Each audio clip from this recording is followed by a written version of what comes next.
Hello সবাইকেই নমস্কার ও আদাব। আমার নতুন একটি রেসিপিতে সবাইকেই স্বাগতম জানাচ্ছি। আজ আমি করে দেখাবো গ্রাম বাংলার খুবই জনপ্রিয় একটি খাবার, আলু পটল দিয়ে রুই মাছের ঝোল। এই রান্নাটা সাধারণত সবাই করতে পারেন, তবে তারপরও নতুনদের জন্য অনেক হেল্প হবে। আশা করি আজকের রেসিপিটা আপনাদের অনেক ভালো লাগবে। আর ভালো লাগলে অবশ্যই আমার চ্যানেলটি সাবস্ক্রাইব করতে ভুলবেন না।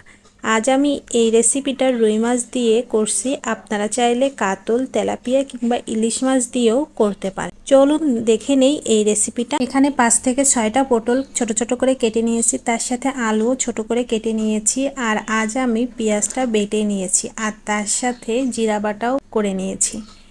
এখন প্রথমে রুই মাছগুলো ভালো করে ভেজে নেব। বেশি ভাজবো না, হালকাভাবে এই রুই মাছগুলো এপিট ওপিট করে লাল লাল করে ভেজে নেব। আর এই তরকারিটা যদি মাছটা ভাজা থাকে তাহলে খেতে কিন্তু ভীষণ মজা লাগে। কাঁচা মাছটা এই রেসিপিটার সাথে একদমই ভালো লাগে না, তো সেই কারণেই আমি মাছটা অনেক সুন্দর করে লাল লাল করে ভেজে নিচ্ছি। আমার মাছগুলো ভাজা হয়ে গিয়েছে, এখন আমি এই মাছগুলো একটি বাটিতে তুলে নিচ্ছি। তারপর প্যানে যে তেলটা আছে এই তেলের মধ্যে আর একটু তেল বাড়িয়ে নিয়ে পেঁয়াজটা যে বেটে রেখেছিলাম সেই বাটা পেঁয়াজটা তেলের মধ্যে দিয়ে দিলাম। একটু ভালো করে পেঁয়াজটা নেড়ে নেব। কিছুক্ষণ পেঁয়াজটা ভেজে নেওয়ার পর এখন এই পেঁয়াজের মধ্যে অ্যাড করব যে জিরাটা বেটে রেখেছিলাম সেই জিরা বাটার সাথে 1 চামচ আদা, 1 চামচ রসুন বাটা দিয়ে পেঁয়াজ, জিরা বাটা, আদা রসুন বাটাটা খুব ভালোভাবে ভেজে নিচ্ছি। 2 থেকে 3 মিনিট এই পেঁয়াজটা ভালো করে ভেজে নিয়ে এখন একটু জল দিয়ে দিব, যাতে করে মশলাটা পোড়া না যায়। এখন এখানে অ্যাড করব 1 চামচ হলুদের গুঁড়া, 1.5 চামচ শুকনো মরিচের গুঁড়া, স্বাদ মতো লবণ। সবগুলো উপকরণ এখন একটু হালকা করে ভালো করে ভেজে নিব। প্রায় 5 থেকে 6 মিনিট এই মশলাটা আমি ভালো করে কষিয়ে নিয়েছি। এখন এই মশলার মধ্যে কেটে রাখা পটল, আলুগুলো দিয়ে দিব। দিয়ে ভালো করে নেড়ে নেড়ে ভালো করে ভেজে নেব। 4 থেকে 5 মিনিট এই পটল আলুগুলো মশলার সাথে খুব ভালোভাবে কষিয়ে নিচ্ছি। নিয়ে কিছুক্ষণের জন্য ঢাকনা দিয়ে ঢেকে দেব। ঢাকনাটা তুলে একটু সামান্য পরিমাণে জল দিয়ে দিব, যাতে করে এই আলু আর পটলটা খুব ভালোভাবে সিদ্ধ হয়ে নেয়।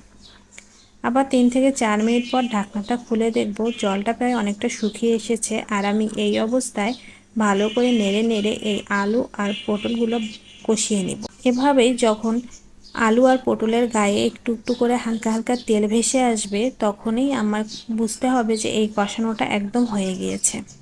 আর এখন আমি এখানে গরম জল দিয়ে দিব।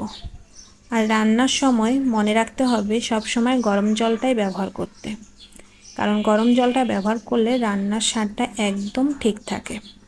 তো এখানে জল দিয়ে যে ভেজে রাখা মাছগুলো ছিল এই মাছগুলো দিয়ে ঢাকনা দিয়ে ঢেকে দিচ্ছি। 4 থেকে 5 মিনিট পর এই ঢাকনাটা খুলে দেখব আমার ঝোলটা অনেকটা হয়ে এসেছে। আর এখন আমি এখানে গুঁড়া মশলা দিয়ে আরও কিছুক্ষণ জাল দিয়ে নেব।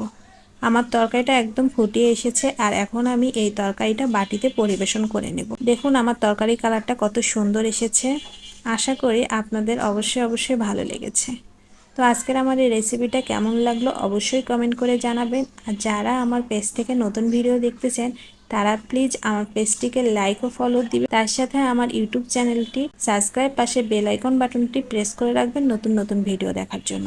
সাথে অন্যদের জানার জন্য নিজের প্রোফাইলে ভিডিওটি শেয়ার করবেন। ধন্যবাদ সবাইকে।